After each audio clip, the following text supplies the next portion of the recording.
प्रिय विद्यार्थियों, सर्वेश्वर दयाल सक्सेना द्वारा रचित मानवीय करुणा की दिव्य चमक नामक पाठ एक संस्मरण है।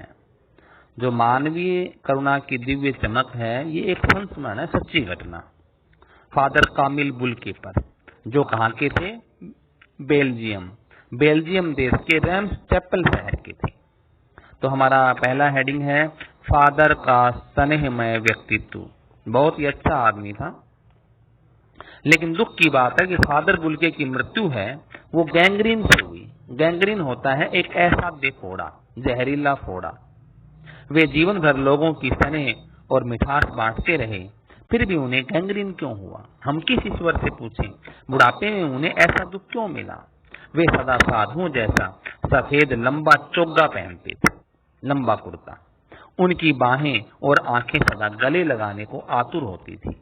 लेखक ने 35 सालों तक उनके इस स्नेह को महसूस किया था और उन्हें याद करना करुण संगीत सा लगता था और देखना करुणा में स्नान करने जैसा। तो हमारा पहला हेडिंग फादर का स्नेहमय व्यक्तित्व, बहुत अच्छे इंसान थे। अगला हेडिंग है परिमल के सदस्य के रूप में। तो परिमल समझो है क्या चीज? परिमल है ये एक साहित्यिक संस्था है, ये साहित्यिक संस्था है।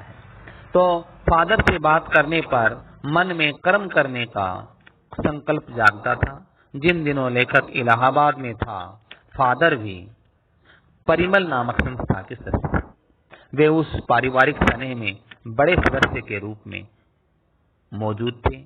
वे गोष्ठियों, विचार विमर्श और हंसी मजाक में खुलकर भाग लेते थे और एक पुरोहित की भांति हर फंक्शन पे उपस्थित रहते थे। लेखक के पुत्र के मुख में पहली बार अन्न उन्हीं ने डाला था। उनका वात्सल्य देवदार पेड़ के समान बड़ा विशाल था। जैसे देवदार का पेड़ विशाल होता है, ऐसे ही फादर कामिल बुल्के का व्यक्तित्व, उनका एक प्रकार से पूरा का पूरा चरित्र एक देवदार पेड़ के समान ऊंचा था, घना था, बड़ा था। अगला हेडिंग है फादर का पारिवारिक जीवन। फादर का पारिवारिक जीवन किस प्रकार से बीता? तो फादर प्राय इलाहाबाद की सड़कों पे साइकिल चलाते हुए दिख जाते थे। वे हमेशा प्यार और ममता छलकाते थे। वे बेल्जियम के थे। तो पारिवारिक जीवन में देखो, घर में माँ थी, पिता, 2 भाई और एक बहन थी। वे भारत को ही अपना देश मानने लगे थे। यूं वे अपनी जन्मभूमि रेम्स चैपल को बहुत सुंदर मानते थे। उन्हें अपनी माँ से भी गहरा लगाव था। अक्सर उनकी माँ के पत्र उनके पास आया करते थे। डॉक्टर रघुवंश को वे अपनी माँ की चिट्ठियां दिखाते थे। उनके मन में पिता और भाइयों के प्रति कोई लगाव नहीं था। भारत में बसने के बाद वे 2-3 बार ही बेल्जियम गए थे। सन्यासी बनने के प्रश्न पर वे इतना ही कहते हैं कि प्रभु की इच्छा से मैं सन्यासी बना। लेकिन वे इंजीनियरिंग की अंतिम वर्ष की पढ़ाई कर रहे थे कि धर्मगुरु के पास सन्यासी बनने के लिए पहुंचे। उन्होंने उनसे भारत जाने की इच्छा रखी। भारत ही क्यों, इस पर वे कुछ नहीं कहते। उन्हें सन्यासी बनकर भारत भेज दिया गया।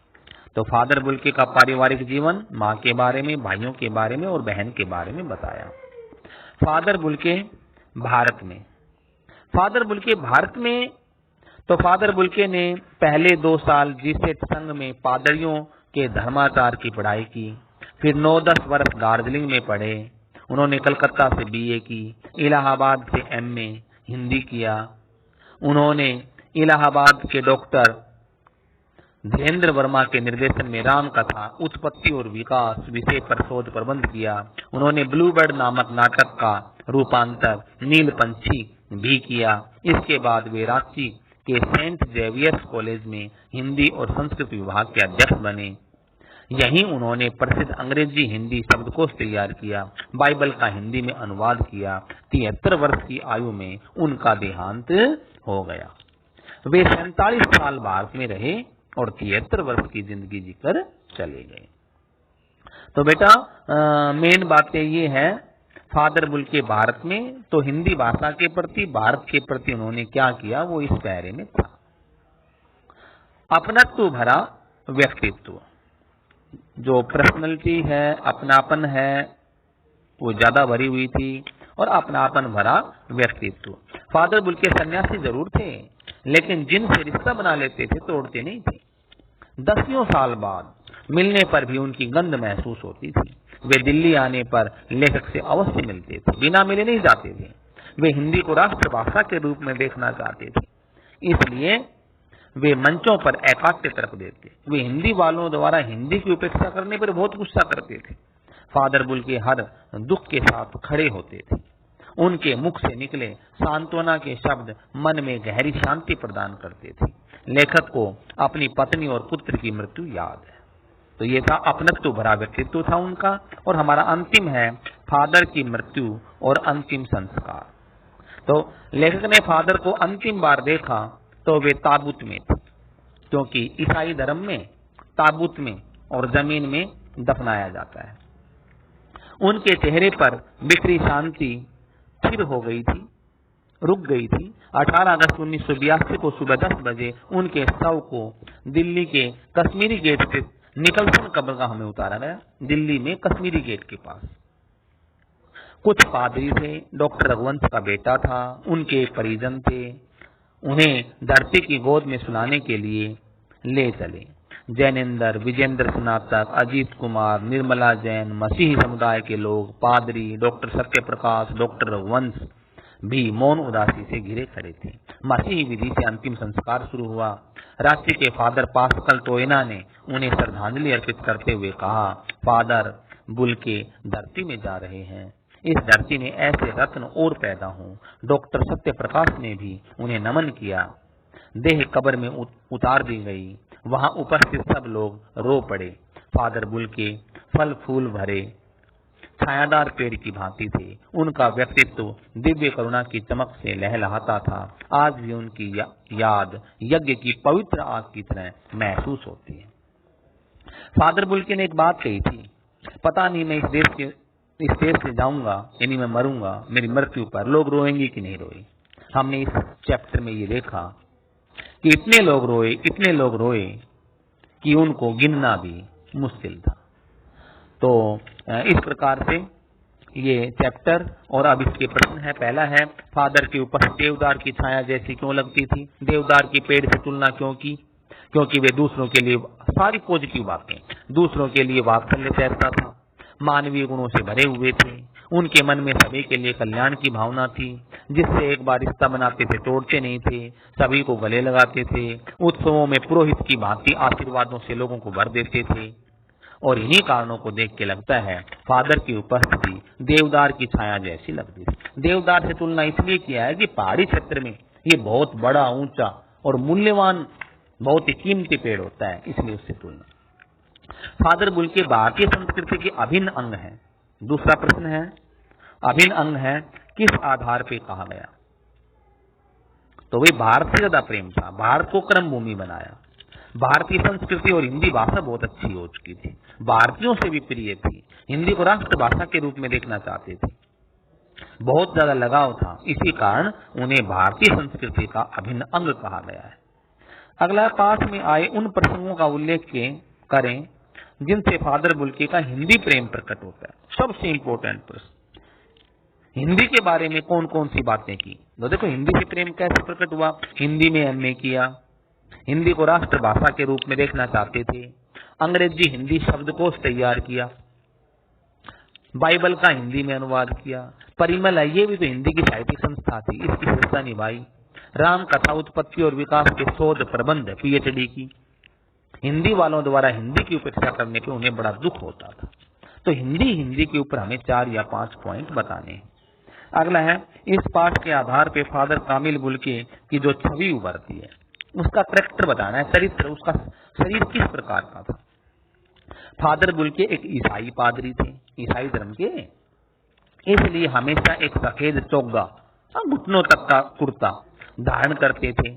उनका रंग गोरा था, चेहरे पर सफेद झलक देती हुई भूरी दाढ़ी थी, आंखें नीली थी, बाहें हमेशा गले लगाने को आतुर दिखाई देती थी और वे सबको आशीषों से भर देते थे। यह फादर बुल्के की छवि।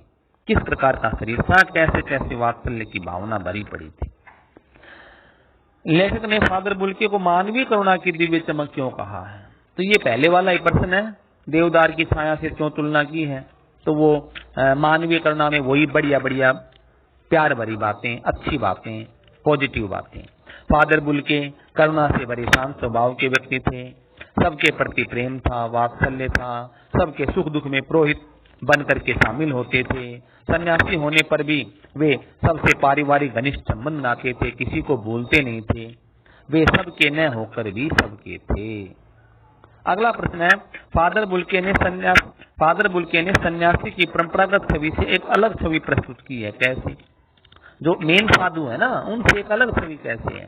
फादर बुल्के अपनी वेशभूषा और संकल्प से तो सन्यासी थे, पर वे मन से सन्यासी नहीं थे, क्योंकि सन्यासी सबके होते हैं। वे किसी से विशेष संबंध बना के नहीं रखते। और इनमें क्या खूबी थी कि फादर बुल्के जिससे रिश्ता बना लेते थे कभी तोड़ते नहीं थे। जब वे दिल्ली जाते थे अपने जानने वालों से जरूर मिलते थे। कोई भी सन्यासी ऐसा नहीं करता। अगला है, हम हर बार पेपर में आता है, नम आंखों को गिनना स्याही फैलाना है। वो मृत्यु हुई ना तब की बातें। नम आंखों को गिनना, रोने वालों को गिनना, स्याही फैलाना है, स्याही खर्च करना है। फादर कामिल बुल्के की मृत्यु पर उनके प्रियजन, उनके परिचित और साहित्यिक मित्र इतनी अधिक संख्या में रोए कि उनकी गिनती नहीं कर सकते। उनके बारे में लिखना व्यर्थ में स्याही खर्च करना है। आशय यह है, मतलब यह है कि उनके दुख में रोने वालों की संख्या बहुत ज्यादा थी, कमी नहीं थी। अगला है, फादर को याद करना एक उदास संगीत सुनने जैसा है। कैसे? तो इसमें आएगा कि जिस प्रकार से एक उदास संगीत को सुनने से आंखें भर आती हैं, हृदय रो पड़ता है, उदास संगीत की तुलना करनी है। जिस प्रकार उदास संगीत को सुनने से आंखें भर आती हैं, हृदय रो पड़ता है, एक पुरानी याद मन को कचोटने लगती है, उनको याद करने से, फादर को याद करने से हमारी स्मृति पटल पर भी पुरानी यादों का चित्र उभरने लगता है। इसलिए लेखक ने कहा है, फादर को याद करना एक उदास संगीत सुनने जैसा है। अगला है, आपके विचार से बुल्के ने भारत आने का मन क्यों बनाया? अगला प्रश्न, क्योंकि भारत आने का मन क्यों बनाया? क्योंकि फादर बुल्के बेल्जियम के निवासी थे। उनके परिवार में उनके माता पिता, भाई बहन, भरा पूरा परिवार था।